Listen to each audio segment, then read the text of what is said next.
саламатсыздарбы? Сиздер Жогорку Кеңештин басма сөз кызматы даярдаган күн тартибинде программасын көрүп жатасыздар. Азыр ар кандай маселелер саатында эл өкүлдөрү ушу шайлоочулар тарабынан көтөрүлгөн турак жай, мектеп, бала бакча, жер, доллар, азык-түлүк маселесин көтөрүшүүдө. Биз менен бирге көрүңүздөр. Саламатсызбы? Сиз азыр жалпы жыйында бул доллардын куну боюнча маселени көтөрдүңүз. Улуттук банктын анча-мынча адресине сын пикирлерди айтып өттүңүз. Ошого токтолсоңуз. Да, чындыгында эми кече күнү дагы айткам бул маселени.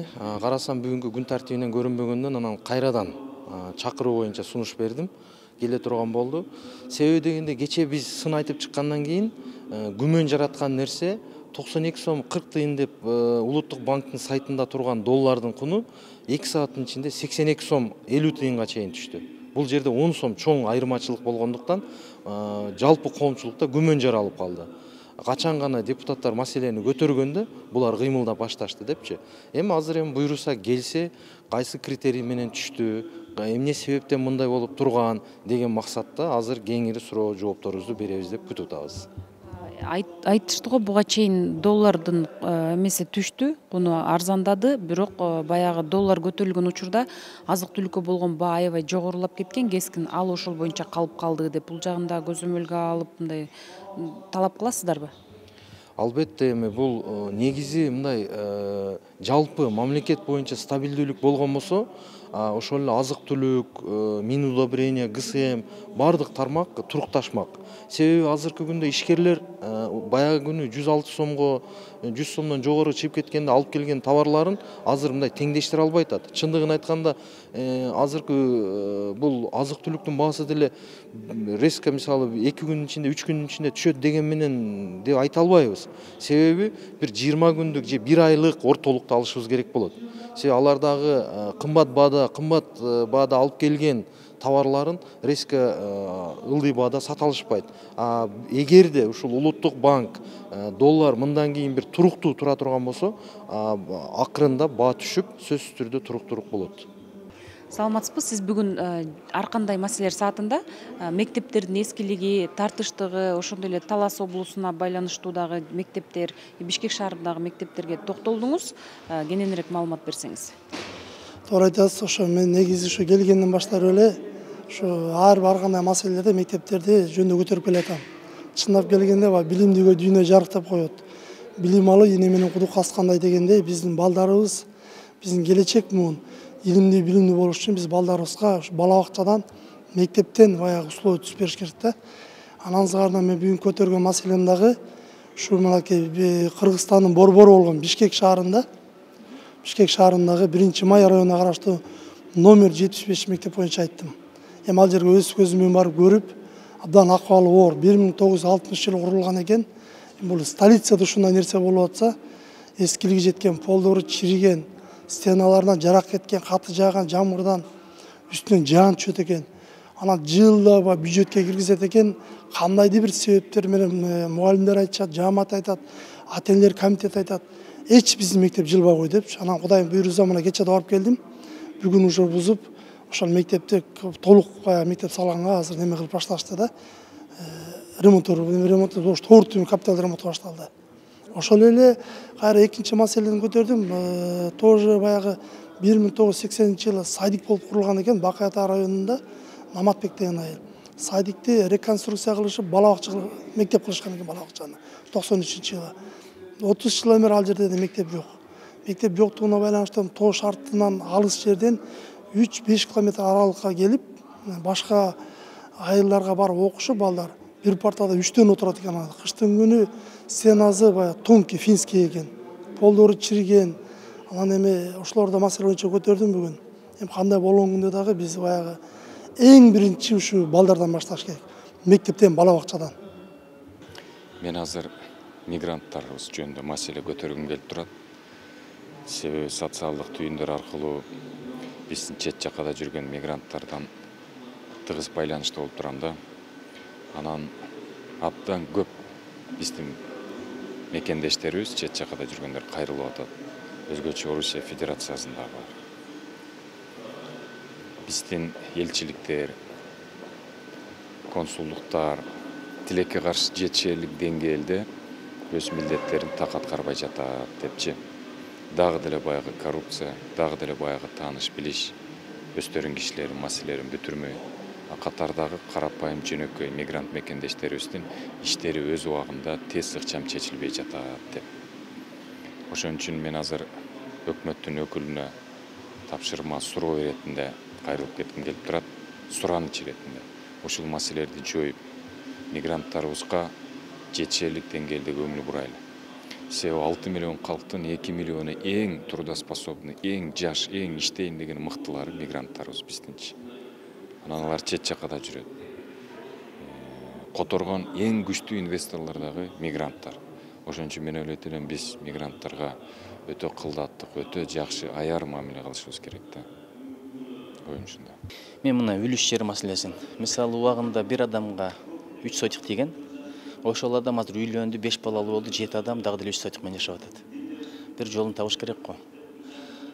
Ушул маселени көтөрдүм. Анан Ысык көлдө, Түп районунда жанагындай бир Караколго бараткан жерде 9 булак, Ысык көл, Николаевка, Михайловка деген айылдар бар да. Алар четте болуп көңүл бөлүнбөй калып атат. 40 километр жол куруш керек, жолдун акыбалы аябай начар. Ошону экисинен бир иш кылып, жанагы Ысык көлдү тегерете куруп атпайбы? Айлантып курсак, айылдардын жолу чечилмек, туристтерге да жакшы болмок. Анткени көлдүн жээги менен өтөт. Жана ортон өтүп кетпейт да.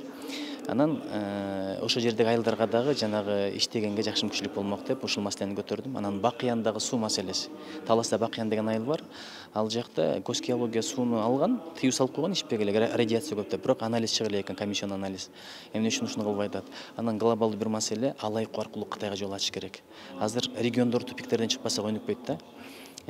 Эгер Алайкуу аркылуу Кытайга жол ачсак, Ферган өрөөнүнө Кытайга эң жакын жолошуу болмок. Аябай каттуу кызмакта. Анан көрүп атасыз, Казакстан мынтип жаап коюп атат. Россияда акыбал мындай болуп атат. Азыр мүмкүн болсо жолдорду ачып алыш керек да дүйнөгөчү. Ушул маселелерди көтөрдүм. Анан буга чейин дагы сиз жана мектепте билим берүүнүн сапаты, алардын жана көп сабактардын болушу, ошолор боюнча да маселе көтөрүп кеттиңиз, ошого да токтолуп кетсеңиз. Мен жанагы ОРТ боюнча көтөрдүм да, анткени ОРТ боюнча көбүнчө шаардык балдардын өткөнгө мүмкүнчүлүгү бар. Шаарда билим деңгээли жогору, айылдарда билесиз. Бирок мектептеги программа менен ОРТнин суроолору, тесттери башкача болуп атат. Эмне кандай болуп атат?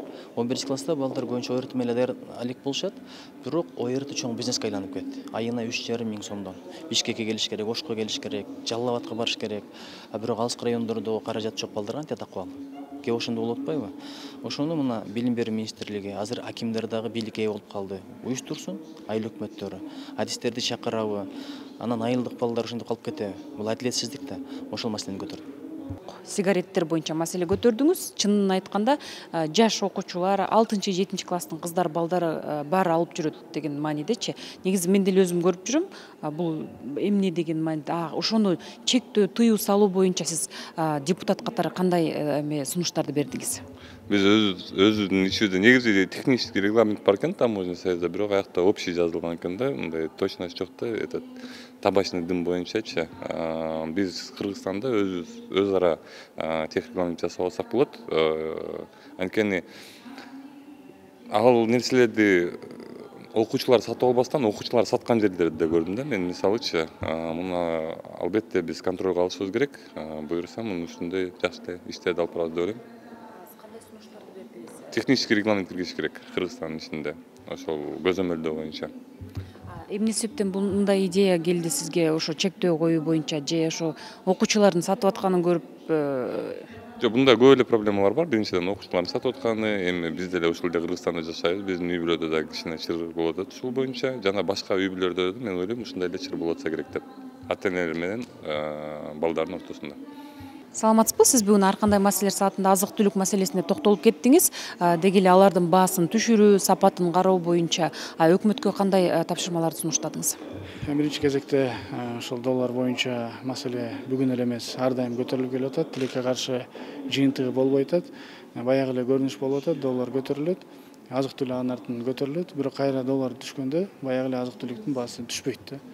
Канча айтпайлы, канча көтөрбөйлү, бирок ишкерлер ошол болбогон бир кыска мөөнөттө товарларын алып койду эле, азыр ошону сатып бүткөндөн кийин кайра алат дейт. Эми бул жумуш эмес, бул иш эмес, же бул болсо айтылган сөз эмес да. Ошондуктан биз айтып атабыз, жок, башкача дагы ишараларды көргүлө, катуураак карагыла. Сөз түрдө бунун алкагында азыр бир эле антимонопольный комитет өзүнүн ишмердүүлүгүн жүргүзбөй эмес, дагы башка органдар дагы буга кириш керек, дагы буну баанын кескин түрдө түшүрүш керек деп эсептейм да. Анткени доллар түшкөндөн кийин бир топ азыр ошо продукциялар же болбосо ошол эле Россия менен азыр рубль менен алатканга байланыштуу баардыгы түшүш керек, дагы мындай жеңилдетүү механизми азыр кирилиш керек эле да. Мына ошону бүгүн Нацбанк келет, бирок анын алкагында өкмөткө дагы өзүнчө ушундай тапшырмаларды катуураак берип атабыз. Саламатсызбы, сиз азыр ар кандай маселелер саатында жогорку кеңештин жыйынында этникалык кыргыздардын турмушу, алардын жашоо шарты боюнча атайын өкмөткө, аткаруу бийлигине сунуштарды айттыңыз. Ошолорго конкреттүү токтолуп кетсеңиз. Рахмат. Биздин өзүңөргө белгилүү, биздин мамлекетте Өзбекстандан, Тажикстандан келген этникалык кыргыздар бар. 20 жылдан ашып кетти. Алардын башынан келгенден беркиси бүгүнкү күндө өзгөчө Чүй Борунда, Аламүйдүн районунда, Ысык Ата районунда, Москва райондорунун айланасында, Сокулукта, Кара-Балтада, ошол Тажикстандан, Өзбекстандан келген биздин этникалык кыргыздардын үй бүлөлөрү жашайт. Миңдеген үй бүлөлөр жашайт. Алардын санда үй бүлө мүчөлөрү 10 000 деп үй бүлө мүчөлөрү бар. Алардын бүгүнкү күндө ошол кыргыз мамлекетине өздөрүнүн ошол жерине, элине келишип, кайрылмандыкты алып, андан кийин өздөрүнүн Кыргызстандын жарандыгын алышып, толук кандуу конституциянын алдында толук кандуу кыргыздын жараны катары эсептелишет. Ошого карабастан, ошо этникалык кыргыздар деген аты өчпөй келет да, кыргыз болуп калгандыгына карабастан, кыргыздын жараны экендигине карабастан. Ошондуктан ошол этникалык кыргыздардын аксакалдары мени чакырып, жолугушуп, сүйлөшүп, наказ катары ошол бийлик бутактарына биздин үнүбүздү жеткирип койсоңуз деген кайрылууну айтышкан. Ошонун натыйжасында мен бүгүн атайын этникалык Чүй Борунда жашап жаткан этникалык кыргыздардын койгон бир 6 талабын айттым. Менин айткан талаптарым ошол президенттин өкүлү Алмаз Абытов Ахунжановичтин президентке, өкмөт башчыга түз жеткирүү багытында мен сурандым. Алар төмөнкүлөр. Биринчиден, биздин ошол Кыргызстандан жашап аткан кыргыздар Өзбекстанга киргенде, Өзбекстанда кыргыздар Кыргызстанга киргенде 2-3 күндүн ичинде учетко туруп, анан кийин чыгып кетиш керек 2-3 күндүн ичиндечи. Ошол маселени ошол учетко турбай эле бир 10 күндүн 8 күн же 10 күндүн аралыгында туугандары менен жолугушуп, сагынышын таркатып, анан кайра чыгып кетсе убара болуп жүрбөй учетко туруп, анан шашып 2 күн 3 күндө чыгып кетпестен деген максатта биринчи талаптары ошол болуп атат. Экинчи талаптары Кыргызстандын жарандуулугун алганда берген арыздар 3 айлап созулуп кеткен убакыттар болот экен. Ошого Кыргызстандын жарандыгын алганда, арызын жазганда указ тез батыраак чыкса, анан кийин указ чыккандан кийин дагы жарандыгы боюнча күбөлүктү алганда бир 10 күндүн айланасында күбөлүк алып калса, ушул маселени карап берсе деп атат. Андан кийинки үчүнчү талабы булардын ошол өздөрүнүн жашап жаткан жерлеринде үйү жок, жайы жок болгондуктан ошо үйү жайы жокторлорду жергиликтүү бийликтер менен өкмөт тарабынан ошол үй салууга жерлерди ажыратып берүү жактарыны, жеңилдетилген ипотекалык кредиттерди берүү жагына суранышты. Эми баарыбызга белгилүү болгондой, мамлекет тарабынан жеке бала бакча болобу, мектептер болобу колдоо максатында жанагы салык жагынан жеңилдетүүлөр бар да. Бирок тилекке каршы бүгүн ошол эле ишкерликтерден мага көп кайрылуу жазылып атат. Мыйзамсыз санэпидем кызматкерлери тарабынан болуп атат да. Эми текшерген аз келгенсе, ал текшергендери бул илгерки Советтер Союзунан бери келе жаткан нормалар менен текшерет экен да. Бул партанын сапаты, линолеум сапаты деп. Эми ошону айтайын дегем. Эми колдорунан келсе билимдин сапатына басым жасашса. Эми антип эмнеге ай сайын текшерип тоскоолдук кылышат да. Эми мамлекетибизде Кыргызстанда болгон байлыгыбыз эле ошол билимде, билимдүү кадрлар тарбиялоо. Эми өзүбүздө нефть, газыбыз жок болсо, же деңизибиз жок болсо, жоктун ошол жака тоскоолдук кылбай, кыянаттык кылбай, бир колдоо максатында көбүрөөк ушу бир тегерек стол уюштуруп деп ушу өкүлчүгүн айтайын деп атам да. Чогуу көрөлү, жаңы заманга ылайык талаптар бар экен, нормалары. Ошол нормалар менен текшеришсин, пожалуйста, бирок эметөө мындай тоскоол кылбаш керек да, колдон келсе колдош керек. Ошону менен бирге электр энергиясын ала турган болсок, ошол эле бала бакчаларга, жеке мектептерге коммерциялык түрдө коюп койгондо, жемаякты өндүрүш болбогондон кийин болгону балдарга жылуулук берүү максатында беришкен да. Ошону алмаштыруу деген көйгөйдү көтөрөйүн дегем. Анан түздөн түз ушул өкүлчүлүккө биз ушу жыйын сайын тапшырмаларды беребиз, айтабыз, бирок ошонун баары кагаз жүзүндө калып атат да, тилекке каршы. Кагаздардын акыркы жоопторун көрсөм, министрликтерден 3 сүйлөм жазса, ошонун 10 катасы менен берип атат да. Мен атан кагаздарымды алып алдым, ошону берип коеюн деп атам. Бир кичине жоопко тартып, мындай кичине контук коюп карабаса, ишмердүүлүк жүрбөйт да анда. Баары жапалайт тырмак бир иш жасап аткандан кийин кичине жүрөгүбүз жазашыбыз керек ар кандай ишти. Бүгүн депутаттар тарабынан көтөрүлгөн маселелерди тактоо иретинде анын Улуттук банктын төрагасы келип маалымат бермекчи. Азык-түлүктүн кымбатташы, доллардын көтөрүлүшү, түшүшү боюнча. Ошондой эле мындан сырткары сиздерди бир катар мыйзам долбоорлору жана расмий саясий жаңылыктар кызыктырса, биздин кеңеш KG сайтыбызга жазылып, Facebook, YouTube баракчабызга катталууга чакырабыз. Саламатта калыңыздар.